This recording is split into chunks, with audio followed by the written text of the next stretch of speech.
मेरी मामी मामा के कमरे में अक्सर नहीं सोती थी। अगर किसी रात मामा के कमरे में सोती थी तो अगली सुबह मामी रोते रोते बाहर निकलती थी। एक दिन मामी सोई थी, तभी मैं मामी की चुन्नी लेकर मामा के कमरे में चली गई। फिर जो मामा ने मामी समझकर मेरे साथ किया, वो सुनकर तो आपके होश उड़ जाएंगे। मेरी आँख खुली तो मैंने मामी को सिसकते हुए देखा। वह मेरे बिस्तर के पास बैठी हुई बुरी तरह से रो रही थी। मैंने अपने माँ बाप को तो कभी नहीं देखा था, क्योंकि मेरे पैदा होने के 3 साल बाद वो दोनों एक कार एक्सीडेंट में मारे गए थे। इसलिए मामी को रोता देखकर हमेशा मेरा दिल तड़प जाया करता था। लेकिन मैं चाहकर भी कभी उनसे कुछ नहीं पूछ सकती थी। अक्सर ही सुबह मामी का ऐसा हाल होता था। कुछ समय पहले मैंने एक बार मामी से पूछा था कि आखिर वो मामा के कमरे से सुबह सुबह बाहर आकर इतना रोती क्यों है, तो मामी ने कोई जवाब नहीं दिया और मुझे डांट दिया। मामी जब भी उनके कमरे से निकलती, मामी का हुलिया बहुत ही अजीब सा होता। उनके बिखरे हुए बाल और पुराने कपड़े एक अजीब सी मजबूरी सुना रहे होते। ये सिलसिला कुछ साल पहले से ही शुरू था और जैसे जैसे मुझे होश आ रहा था, मेरे लिए सब कुछ अचंभित होते जा रहा था। मेरे अंदर एक जुनून सा पैदा हो गया था कि मेरा मामा आखिर मेरी मामी के साथ रात भर क्या करता है। इस सवाल ने मुझे बेचैन कर दिया था। मैं 15 साल की हो चुकी थी और अब बहुत सी बातें अच्छी तरह समझने लगी थी। मामी का रोता हुआ चेहरा देखकर मुझे किसी मजबूरी की चेतावनी लगती थी। लेकिन हैरत की बात यह भी थी कि जब मामी कमरे से निकलती तो वह रो रही होती, और जब मामा कमरे से निकलते तो उनके चेहरे पर एक दिलकश मुस्कुराहट होती थी और वो कुछ न कुछ गुनगुनाते रहती है, जैसे बहुत खुश हो। और मामी का हाल ऐसा होता कि मामी मामा के कमरे से निकलने के बाद दोबारा उनके सामने जाने से भी डरती थी। वो उनका नाश्ता भी मेरे हाथ ही उनके कमरे में भेज देती। खुद सारा वक्त किचन में खड़ी रहती और आंसू बहाते रहती, या तो बाथरूम में बंद हो जाती। मामी की हालत देख देख कर मुझे बहुत तरस आता था। मैं 11वीं क्लास में पढ़ती थी और नाश्ता देने के बाद मैं अपने स्कूल के लिए घर से निकल जाया करती थी, लेकिन सारा वक्त मेरे दिमाग में मामी का ख्याल घूमता रहता। मैंने कभी किसी सुबह मामा को परेशान या बेचैन नहीं देखा था। वो हमेशा ही बहुत खुशी से नाश्ता करने बैठते और उनका चेहरा बहुत खुश दिखता था, जबकि मामी को देखकर ऐसा लगता था कि किसी भी पल मामी को कुछ भी हो जाएगा। अक्सर मैं नाश्ता बनाते हुए मामी के शरीर को कपकपाते हुए भी देखी थी।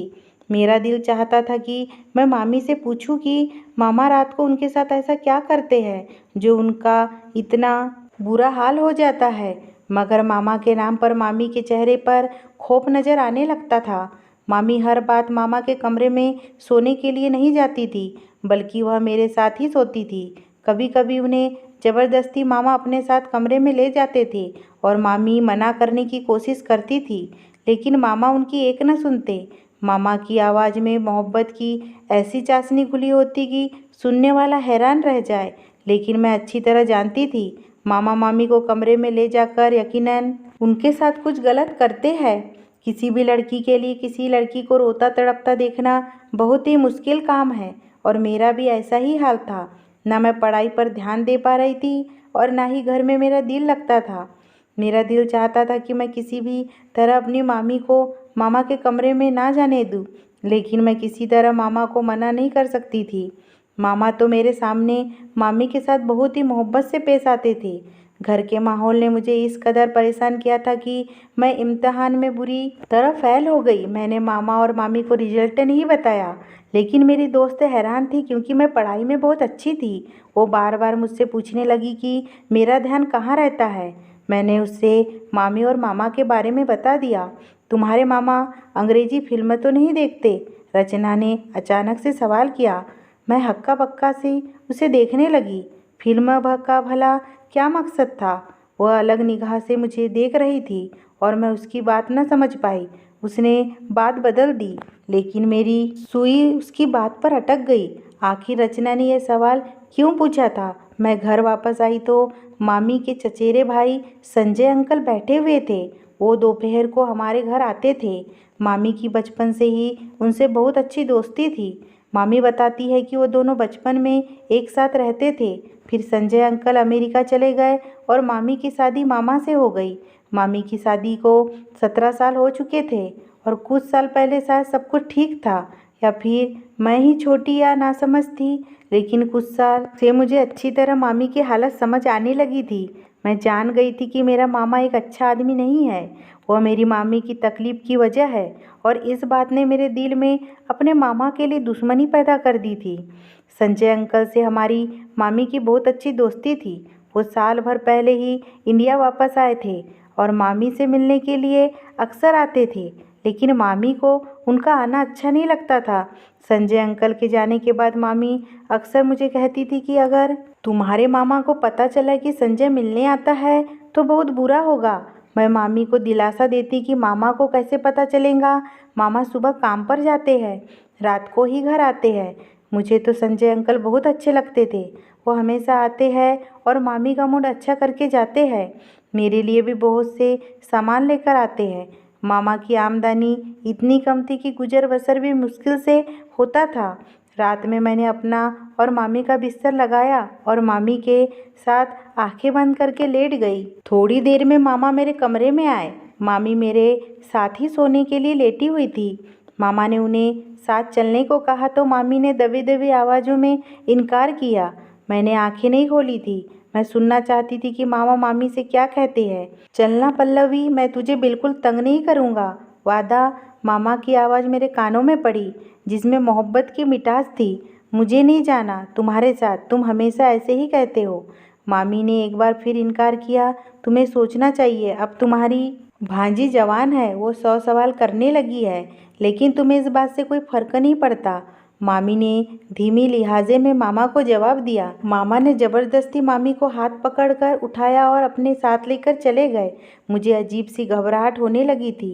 मामा मामी के साथ ना जाने क्या करते थे, और रचना की अंग्रेजी फिल्म वाली बात भी मेरे दिमाग में अटक गई थी। 2 घंटे गुजर गए थे, लेकिन मामी वापस नहीं आई। मैं पानी पीने के लिए कमरे से निकलकर बावर्ची खाने में गई। मामी थोड़ी ही देर में मेरे पीछे चली आई। मैंने एक गहरी निगाह मामी पर डाली, जिनके बाल बिखरे हुए थे। जिस बात ने मुझे चौंकाया वह मामी की कुर्ती का फटा हुआ आस्तीन था। मामी को मेरी नज़रों का एहसास हो गया था। वो जल्दी से दुपट्टा को अच्छी तरह लपेट ली। मेरे सामने ही मामी ने सुबह सही सूट पहना था, लेकिन फिर अचानक ही मामी का सूट कैसे फट गया। मामी मुझसे पूछ रही थी कि मैं इतनी रात को क्यों जाग रही हूँ। मैंने झूठा बहाना बनाया कि मैं भी उठकर पानी पीने आई थी। मामी मेरे साथ वापस मेरे कमरे में आ गई। मैंने सोने के लिए आंखें बंद कर ली, लेकिन मुझे मामी की सिसकियों की आवाज़ सुनाई दे रही थी। मेरा दिल चाह रहा था कि मैं उठकर अपनी मामी को तसल्ली दूँ और मेरे दिल में आए सारे सवाल को ज़बान पर ले आऊँ, लेकिन मैं अपनी जगह खामोश पड़ी रही।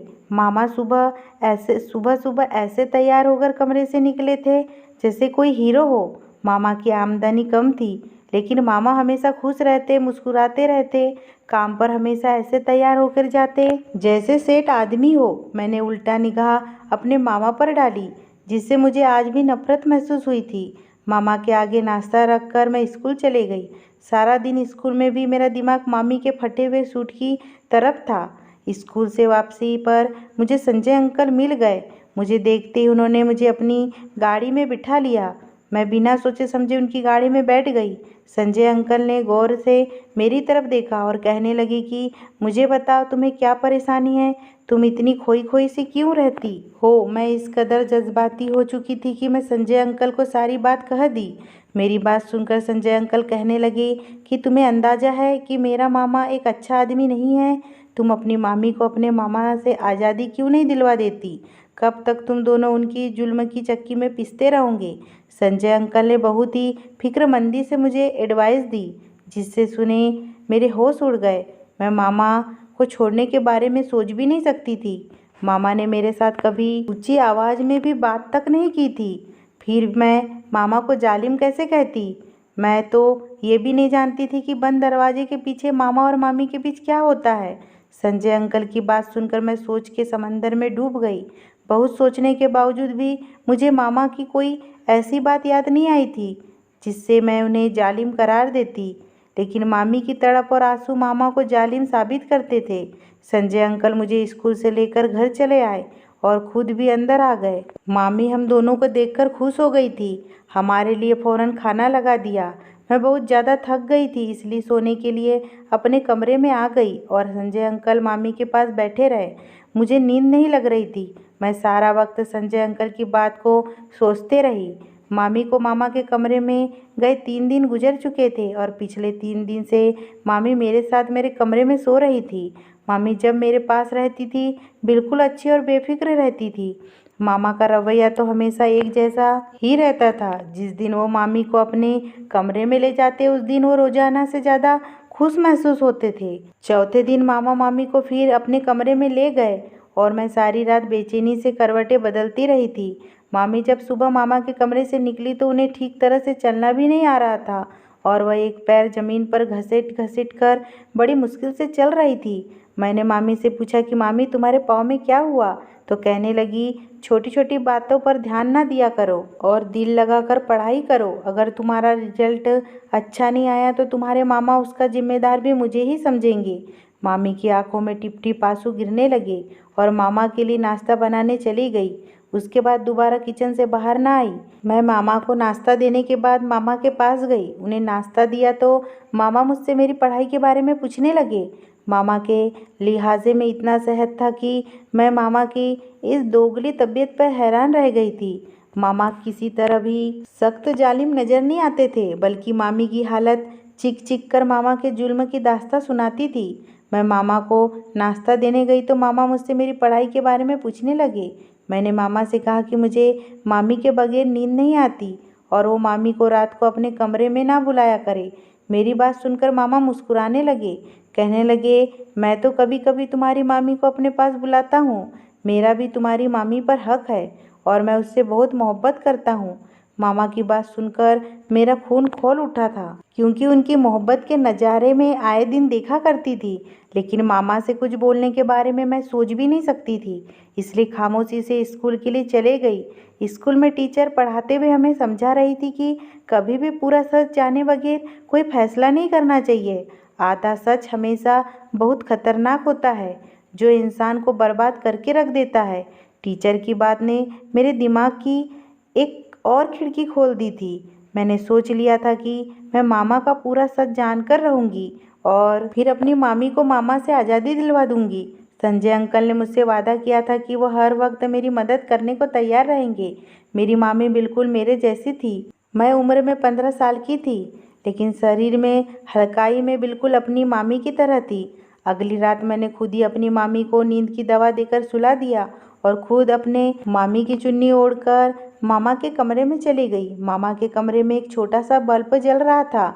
मामा अंधेरी की वजह से मुझे मामी समझ बैठे थे और कहने लगी कि मेरी खुश नसीबी है कि पल्लवी आज खुद चलकर मेरे कमरे में आई है। मामा बहुत ही खुशी से कहते हैं कि मेरे करीब आए।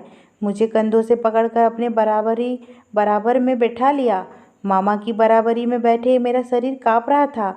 मैं नहीं जानती थी कि उससे आगे मेरे साथ क्या होने वाला है, लेकिन आज मैं पूरा सच जानना चाहती थी। मामा बहुत मोहब्बत से कहने लगे, पल्लवी छोटी जवान हो रही है। ये कहकर तो मुझसे इस कदर दूर हो गए कि मुझे ज़बरदस्ती तुझे अपने कमरे में बुलाना पड़ता है। मेरा भी तो तुझ पर कुछ हक है। मैं मानता हूँ कि हमारी भांजी जवान हो रही है, लेकिन वो इतनी छोटी भी नहीं है कि उसे ये नासमझ हो कि मामा मामी एक कमरे में एक साथ रहते हैं। तू सारा दिन काम करके थक जाती है। चल अब सुकून से मेरे साथ सो जा। मैं तुझे अपने करीब देखकर खुश हो जाता हूँ। मामा को अंधेरी की वजह से मेरा चेहरा नज़र नहीं आ रहा था और मामा ने खुद ही मुझे अपनी तकिए पर लिटा दिया था। वह बहुत आहिस्ता आहिस्ता मेरे कान के करीब होकर बातें करने लगे। वह कह रहे थे कि अपनी आमदनी का कुछ हिस्सा उन्होंने जमा कर लिया है, जिससे वह मेरी शादी करेंगे। उसके बाद जो कुछ मामा ने कहा वो सुनकर मेरे होश उड़ गए। वह कह रहे थे कि मैं जानता हूँ कि संजय ने एक बार फिर हमारे घर का रास्ता देख लिया है, लेकिन पल्लवी मैं तुझे बता दूँ कि वो इंसान ठीक नहीं है और ना ही उसकी नीयत अच्छी है। पहले भी एक बार वो तुझे बर्बाद करने की कोशिश कर चुका है और अब तो हमारे घर जवान भांजी भी है, इसलिए तू एहतियात का दामन थाम के रखना। मामा को अभी तक मालूम नहीं था कि मैं मामी नहीं बल्कि उनकी भांजी हूँ। मामा बहुत आहिस्ता से मेरे बालों में हाथ फेर रहे थे और कुछ देर बाद मामा को नींद लग गई। काफ़ी देर तक मैं दम साधे मामा के पास लेटी थी, लेकिन मामा को तो बहुत गहरी नींद में सो चुके थे। मैं खामोशी से उठकर कमरे से बाहर निकल आई। मामा ने कुछ भी ऐसा नहीं किया था जिससे मुझे कुछ भी समझ आता, इसलिए संजय अंकल और मामी को लेकर मेरे दिल में बहुत से सवाल पैदा हो चुके थे। अगली सुबह मामा रोजाना की तरह थे और उनका चेहरा ऐसा था जैसे मामी के साथ रात गुजारने के बाद हुआ करता था। मैं खामोशी से मामा का जायजा ले रही थी, लेकिन मुझे मामा के रवैये में कोई बदलाव नजर नहीं आ रहा था। स्कूल से वापस लौटी तो घर के बाहर ही संजय अंकल की गाड़ी खड़ी हुई थी। मैं हमेशा दूर से सलाम करके घर में आती थी, लेकिन आज मैं चोरों की तरह दबे पाँव घर में घुस गई। मामी और संजय अंकल मेरे कमरे में एक साथ बैठे बातें कर रहे थे। उन्हें मेरी मौजूदगी का एहसास नहीं था। जो कुछ मैंने अपने कानों से सुना वह सुनकर मेरे होश उड़ गए। मैं सोच भी नहीं सकती थी कि वो सच जिसे जानने के लिए मैं बेताब थी वो इस कदर भयानक है। संजय अंकल से हंसकर कह रही थी कि मैंने अपनी भांजी के दिल में उसके मामा के खिलाफ पूरी तरह नफरत का बीज बोया है और अब वो दिन दूर नहीं जब मेरी भांजी अपने मामा के खिलाफ खड़ी हो जाएंगी और ज़बरदस्ती मुझे अपने साथ इस रिश्ते में बांध कर रखा हुआ है। लेकिन अब मैं आज़ादी चाहती हूँ। वह मुझे कमरे से लेकर जाता है और मुझसे बात करते करते सो जाता है, लेकिन जैसे ही मैं बाहर निकलती हूँ तो अपना हुलिया खुद ही खराब कर लेती हूँ। मैंने छोटी के दिल में ये बात अच्छी तरह बिठा दिया है कि उसका मामा मुझ पर जुल्म करता है। एक दिन तो मैंने खुद ही अपनी सूट का आस्तीन तक फाड़ डाला। मैं चाहती हूँ कि जब मैं उससे आज़ादी की बात करूँ तो मेरी भांजी मेरी ढाल बन जाए और मुझे अपनी भांजी को छोड़कर उसके घर से ना निकलना पड़े। छोटी सी दुनिया में को मेरी बेगुनाही और अपने मामा के जुल्म की दास्तां सुना देंगी और मैं छोटी को लेकर तुम्हारी ज़िंदगी में शामिल हो जाऊंगी। संजय अंकल हंसते हुए कहने लगे कि हाँ, मैंने छोटी से भी कह दिया है कि उसे जब भी मेरी मदद की ज़रूरत होगी मैं चला आऊँगा। मामी संजय अंकल से कहने लगी कि पहले की तरह तुम मेरे साथ बेवफाई ना करना। एक बार पहले भी तुम मुझे बीच रास्ते में छोड़कर चले गए थे। उस वक्त मेरे पति ने मुझे माफ़ करके अपनाया था। संजय अंकल मेरी मामी का हाथ पकड़ कहने लगे कि मैंने बहुत मजबूरी में तुम्हारा हाथ छोड़ा था, क्योंकि मेरे घर वाले इस बात के बिल्कुल खिलाफ थे कि मैं एक शादीशुदा औरत से रिश्ता करूं। लेकिन अब मुझे रोकने वाला कोई नहीं है। मैं पूरे दिल से तुम्हें अपनाऊंगा और तुम्हारी भांजी को हम अच्छे दामों में अमेरिका में बेच देंगे। बस छोटी को किसी भी तरह यह सच पता न चले कि उसका मामा जालिम नहीं बल्कि हम उसे जालिम साबित करना चाहते हैं। एक छोटी ही है जो हम दोनों को एक करवा सकती है। मामी ने संजय अंकल को यकीन दिला दिया था कि सब कुछ वैसा ही होगा जैसे उन दोनों ने सोच रखा है। वो दोनों हंसते हंसते थक चुके थे। मेरे कदमों तले जमीन निकल गई थी। मेरी मामी सिर्फ मुझे ही नहीं बल्कि मेरे मामा को भी पूरी तरह धोखा दे रही थी और वह मेरे मामा के घर में बैठकर एक दूसरे आदमी के साथ मिलती थी और नए रिश्ते की बातें कर रही थी। मुझे मामा की बात याद आ गई कि संजय ने पहले ही हमारा घर उजाड़ने की कोशिश की थी।